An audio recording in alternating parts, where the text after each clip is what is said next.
razor blade where he would cut the garlic so thin that it would liquefy when it hit the hot oil. We don't need that kind of discipline. You bring a generous amount of olive oil up to heat. And these little slivers of garlic, you want to fry them up like they're potato chips. Flip them around, you want to make sure they get nice and crispy brown, but don't burn them or it gets bitter. Then you fish them out. Now you fish these out, you flavored the garlic. You can eat these like potato chips with a little salt, or you can throw them into the sauce later and they'll just give a nice smoky resonance. At this point, I like to add a little herbs. And yeah, put that protein in there, and all we want to do now is get a sear on that for the flavor. Don't forget the salt. Now that we've got a good sear, you take a can of tomatoes.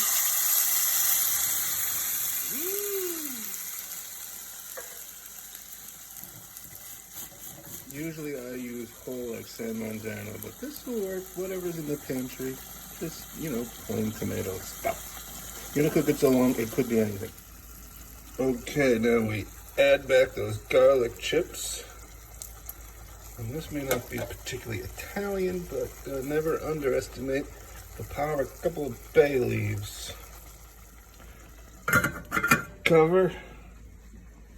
Turn it down to a simmer. And the rest is just waiting to eat.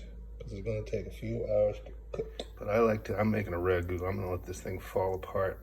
Get that bone in there, everything, and then take the bone out. And a beautiful little meat sauce. Okay, now it's been cooking for an hour, maybe two.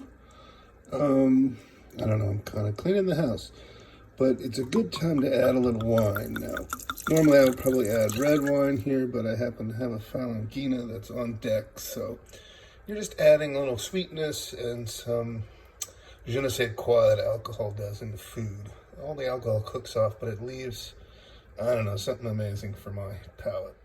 Now all day long I'm screwing with the temperature a little bit, bringing it up, bringing it down, because the one thing you don't want is for it to scorch, but you also want it to be cooking properly. And now I'm cooking that wine off a little bit. The alcohol's going to come off the steam, leaving all these flavors and the sweetness. And like I said, I don't know what it is about wine, but it does something flavor-wise. Makes things react well. I think the herbs, whatever, the MSG, who knows? And the tomatoes, who knows? He's still waiting. Jump into the fire. You're not going in the pot, boy, don't worry. I'm not gonna eat this sauce either. So now we're at like at least 4 hours later, and you can see the meat has fallen off the bone, and this pork chop is now turning into, stringy, beautiful ragu-y stew meat.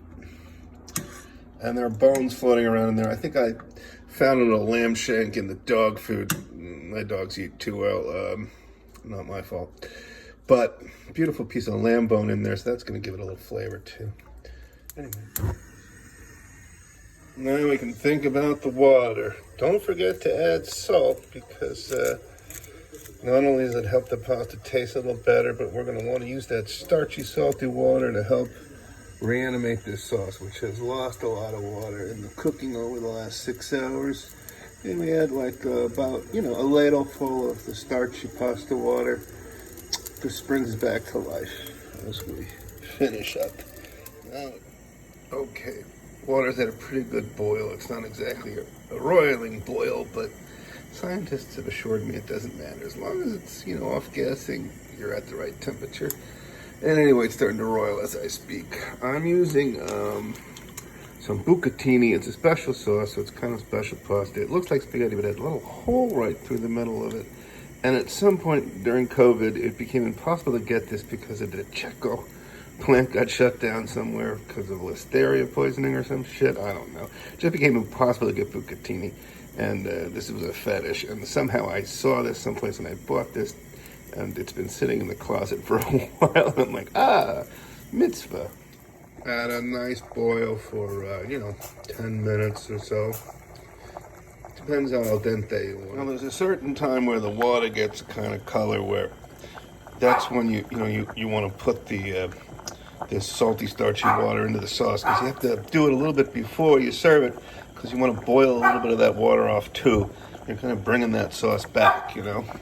This is a little bit, you know, not exactly tired because it hasn't cooked 12 hours, but it could use a little bit of juice on it. It's a little bit like when you're washing Asian rice. Like there's a moment where the rice is clean enough. You don't want it all the way clean. You want it just right. That's the art. Okay, so I'm deciding this is good enough. Some starchy water, and just about a cup, half a cup in, and now we've regained about a cup of volume, and the water density is just right. Shut up, huh? Why are you making so much noise? Oh, I swear I wasn't going to add butter to this whole thing, but in order to keep the pasta from sticking, and because it really does, butter makes it better. We'll just Northern Italian this up a little bit from Sicily, and go up there to Tuscany and that little Swiss butter. It's not Swiss, it's Breakstones. It's the cheapest thing I could find at the grocery. I have no money, I'm like they tell you, it's not a creme to mix things up. A little olive oil with the butter is actually nutty nice. There you have it. Pork ragu. There you have it. The ragu alla Catania ITIN. Abbondanza.